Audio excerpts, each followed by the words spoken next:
যুক্তরাষ্ট্রের ইতিহাসে অনেক যুদ্ধই কৌশলগত কারণে হয়েছে, কিন্তু কোনো নেতার নিছক ব্যক্তিগত অহংকার বা ইগো বাঁচাতে কি আস্ত একটি দেশের বিরুদ্ধে যুদ্ধ চালিয়ে যাওয়া সম্ভব?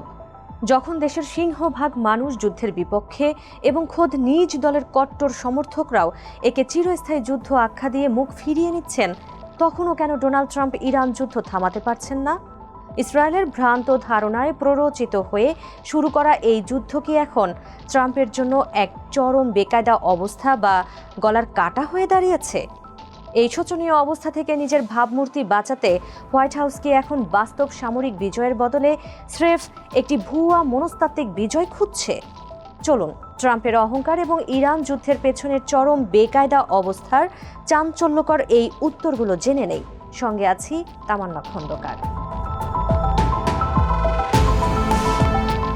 যুক্তরাষ্ট্রের মূলধারার গণমাধ্যম থেকে শুরু করে সাধারণ মানুষ সবাই ইতোমধ্যে বুঝে গেছেন ইরান যুদ্ধ একটি বেপরোয়া, অযৌক্তিক এবং কৌশলগতভাবে অসংলগ্ন সিদ্ধান্ত।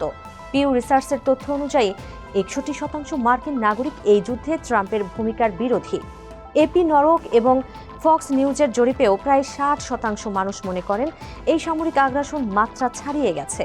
রয়টার্সের মতে ট্রাম্পের জনসমর্থন রেটিং কমে 36% ঠেকেছে এবং মাত্র 7% আমেরিকান ইরানের স্থল অভিযানের পক্ষে।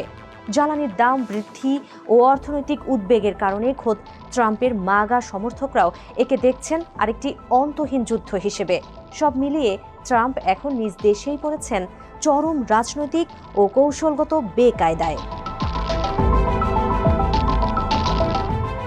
ট্রাম্প প্রশাসন ভেবেছিল প্রচণ্ড সামরিক চাপ দিলে ইরানের অভ্যন্তরীণ রাজনৈতিক কাঠামো ভেঙে পড়বে, কিন্তু বাস্তবতা সম্পূর্ণ ভিন্ন।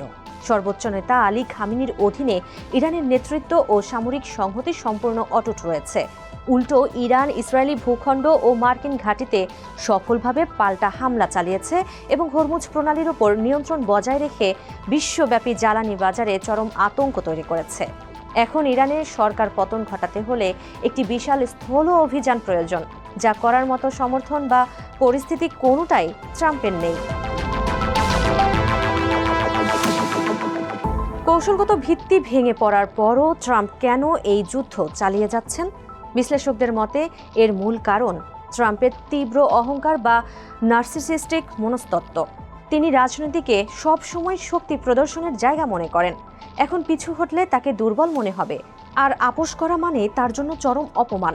যে নেতার পুরো রাজনৈতিক কেরিয়ার শক্তি ও আধিপত্যের ইমেজের উপর দাঁড়িয়ে, তার কাছে এমন পরাজয় রাজনৈতিক ও ব্যক্তিগতভাবে অসহনীয়। এই অহংকারের কারণেই বাস্তবতাকে অস্বীকার করে চলেছেন তিনি। যুদ্ধ থেকে বের হওয়ার কোনো স্পষ্ট কৌশল বা এক্সিট স্ট্র্যাটেজি এই মুহূর্তে ট্রাম্প প্রশাসনের হাতে নেই। রয়টার্সের প্রতিবেদনে বলা হয়েছে, হোয়াইট হাউস প্রশাসন স্বীকার করেছে যে তাদের হাতে এখন কোনো সহজ সমাধান অবশিষ্ট নেই। এই চরম বেকায়দা অবস্থা থেকে ট্রাম্পের ইগো বাঁচাতে তার নিজের বলয়ের লোকেরাই এখন একটি নাটকীয় প্রস্থানের পথ খুঁজছেন। হোয়াইট হাউসের উপদেষ্টা ডেভিড স্যাক্স স্পষ্ট ভাষায় পরামর্শ দিয়েছেন, যুক্তরাষ্ট্রের উচিত বিজয় ঘোষণা করা এবং যুদ্ধ থেকে বেরিয়ে আসা। এর অর্থ হলো ট্রাম্প এখন এমন একটি পথ খুঁজছেন যেখানে কৌশলগত ব্যর্থতার পরও তিনি নিজেকে বিজয়ী হিসেবে দাবি করতে পারবেন।